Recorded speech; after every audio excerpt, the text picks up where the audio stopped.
الرحمن الرحیم۔ آج کا سبق یہ شروع ہو رہا ہے کہ اس سے پہلے ہم پڑھ چکے ہیں اگر کوئی دور چیز رکھی ہوئی ہے اور اس کے طرف اشارہ کرنا ہے تو مذکر کے لیے ذالی کا استعمال ہوتا تھا، جو ہم سبق پڑھ کے تمرین کر کے آ چکے ہیں۔ اب یہاں سے یہ سکھلا رہے ہیں جس چیز کی طرف اشارہ کر رہے ہیں وہ مذکر نہیں ہے بلکہ وہ چیز مؤنث ہے، تو اس کی طرف اشارہ کرنے کے لیے تو تل کا آتا ہے، یعنی مؤنث کی طرف اشارہ کر کے بولنا ہے تو اس کے لیے عربی میں تل کا آتا ہے۔ اب چار چیزیں ہم سیکھ گئے ہیں۔ قریب مذکر کی طرف اشارہ کرنے کے لیے ھذا، قریب مؤنث کی طرف اشارہ کرنے کے لیے ھذہ، دور مذکر کی طرف اشارہ کرنے کے لیے ذالک، دور مؤنث کی طرف اشارہ کرنے کے لیے تلک۔ اب یہاں چاروں کو ملا کر ہمیں سکھا رہے ہیں تاکہ پچھلا سبق بھی یاد ہو جائے، نیا سبق بھی یاد ہو جائے۔ تو الدرس السابع، ساتواں سبق، من ھذہ، یہ کون ہے؟ اور میں پہلے ہی بتلایا تھا جس کی طرف اشارہ کر رہے ہیں اگر وہ انسان ہے تو من لاتے ہیں، اگر وہ انسان نہیں ہے بلکہ دوسرے کوئی چیز ہے تو اس کے لیے ما لاتے ہیں۔ تو یہاں انسان کی طرف اشارہ کر رہے تو کہ پوچھا من ھذہ، یہ کون ہے؟ ھذہ آمنۃ، یہ آمنہ ہے۔ ومن تلک، وہ کون ہے؟ تلک فاطمۃ، وہ فاطمہ ہے۔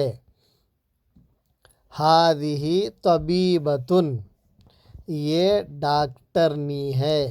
وتلک ممرضۃ، اور وہ نرس ہے۔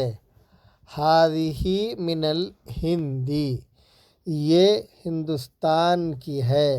وتلک من الیابان، اور وہ جاپان کی ہے۔ ھذہ طویلۃ، یہ لمبی ہے۔ وتلک قصیرۃ، اور وہ پست قد ہے۔ من ھذا، یہ کون ہے؟ ھذا حامد، یہ حامد ہے۔ ومن ذالک، وہ کون ہے؟ ذالک علی، وہ علی ہے۔ اتلک دجاجۃ، کیا وہ مرغی ہے؟ لا، نہیں۔ تلک بطۃ، وہ بطخ ہے۔ ما تلک، وہ کیا ہے؟ تلک بیضۃ، وہ انڈا ہے۔ ھذہ سیارۃ المدرس، یہ استاذ کا کار ہے۔ وتلک سیارۃ المدیر، وہ محتمم کا کار ہے۔ اساعۃ عباس ھذہ، کیا یہ عباس کی گھڑی ہے؟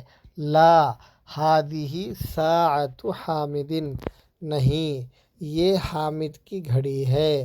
تلک ساعۃ عباس، وہ عباس کی گھڑی ہے۔ ذالک دیک، وہ مرغا ہے۔ وتلک دجاجۃ، اور وہ مرغی ہے۔ اب یہاں سے آخری حرف میں اعراب لگانا ہے اور پھر اس کو پڑھنا ہے۔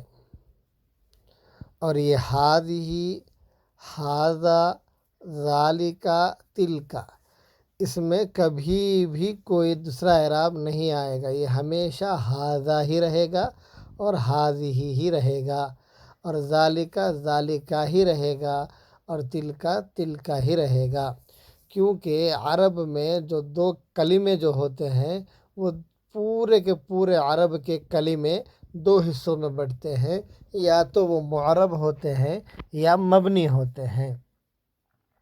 یہاں یہ بات رک کر سمجھنا ہے کہ معرب کسے بولتے ہیں؟ تو معرب اس کلمے کو بولتے ہیں جس کے آخر میں اعراب بدلتے رہتا ہے، کبھی پیش آتا ہے، کبھی زبر آتا ہے، کبھی زیر آتا ہے۔ جیسے ھذا طالب، تو دیکھو طالب کو پیش آیا۔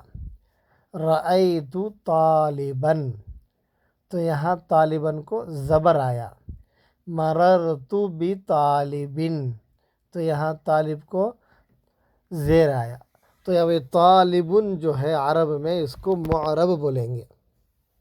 لیکن بعض کلمے ایسے ہوتے ہیں جن کا آخری کا اعراب کبھی بھی نہیں بدلتا ہے، ایسے کلموں کو عربی میں مبنی بولتے ہیں۔ انہی مبنی میں سے یہ ھذا، ھذہ، ذالکا اور تلکا ہے، یہ ہمیشہ ایسے ہی استعمال ہوگا، اس کا اعراب کبھی بھی نہیں بدلے گا۔ تو اب یہاں اعراب ڈالنا ہے اور پھر اس کو پڑھنا ہے۔ ھذہ مدرستن،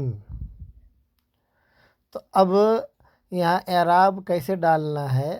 تو اعراب کے گرامر میں سے بعض جگہ پیش آتا ہے، بعض جگہ زبر آتا ہے، بعض جگہ زیر آتا ہے۔ تو میں اوپر بتا چکا ہوں زیر جو آتا ہے وہ دو وجہ سے آتا ہے۔ ایک وجہ ہے کسی اسم سے پہلے کوئی حرف جر ہو تو وہ جر اپنے بعد والے کو زیر دیتا ہے، جیسے فی یہ حرف جر ہے، اس کے بعد مسجد، تو اس مسجد کو جب فی سے پہلے لگائیں گے، یعنی فی کو مسجد سے پہلے لگائیں گے تو بولیں گے فی المسجدی، تو جر دینے والا ایک چیز ہوا حرف جر۔ دوسرا عربی میں مضاف الیہ کو ہمیشہ کیا ہے زیر آتا ہے، جیسے ساعۃ حامدن، حامد کی گھڑی، تو عربی میں دو وجہوں سے زیر آتا ہے، ایک حرف جر کی وجہ سے، دوسرا مضاف الیہ ہونے کی وجہ سے۔ پیش 8 وجہوں سے آتا ہے، تو ان میں سے 2 وجہ اب تک ہم پڑھ چکے ہیں۔ ایک ہے مبتدا ہونا، اگر کوئی کلمہ مبتدا بن رہا ہے تو اس کو ہمیشہ اگر الف لام ہے تو 1 پیش آئے گا، اگر الف لام نہیں ہے تو 2 پیش آئے گا۔ اسی طرح خبر جو بنتا ہے اس کو بھی 2 پیش آتا ہے۔ تو عربی میں 8 وجہوں سے پیش آتا ہے، تو اب تک ہم 2 وجہ پڑھ چکے ہیں، ایک مبتدا کو پیش آتا ہے، دوسرا خبر کو پیش آتا ہے۔ اور مبتدا کسے بولتے ہیں؟ جس کے طرف خبر دیتے ہیں، اور خبر کسے بولتے ہیں؟ جس کے ذریعے خبر دیتے ہیں۔ تو یہ ھذہ یہ مبتدا ہے، اس کو پیش آنا چاہیے تھا لیکن یہ مبنی ہے اور مبنی کا اعراب بدلتا نہیں ہے، اس وجہ سے ھذہ ہی رہے گا۔ مدرستن کو پیش آئے گا کیونکہ یہ خبر بن رہا ہے۔ اسی طرح وتلک جامعۃ، یہ مدرسہ ہے اور وہ یونیورسٹی ہے۔ ذالک حمار، وہ گدھا ہے۔ وتلک بقرۃ، اور وہ گائے ہے۔ اذالک مسجد، کیا وہ مسجد ہے؟ لا نہیں۔ تلک مدرسۃ، وہ مدرسہ ہے۔ ھذا جمل، یہ اونٹ ہے۔ وتلک ناقۃ، اور وہ اونٹنی ہے۔ ھذہ مدرسۃ، یہ مدرسہ ہے۔ وتلک طالبۃ، اور وہ طالب علم ہے۔ ھذا کلب، یہ کتا ہے۔ وذالک قط، اور وہ بلی ہے۔ ھذا بیت المؤذن، یہ مؤذن کا گھر ہے۔ وتلک حدیقۃ التاجر، اور وہ تاجر کا پارک ہے، باغیچہ ہے۔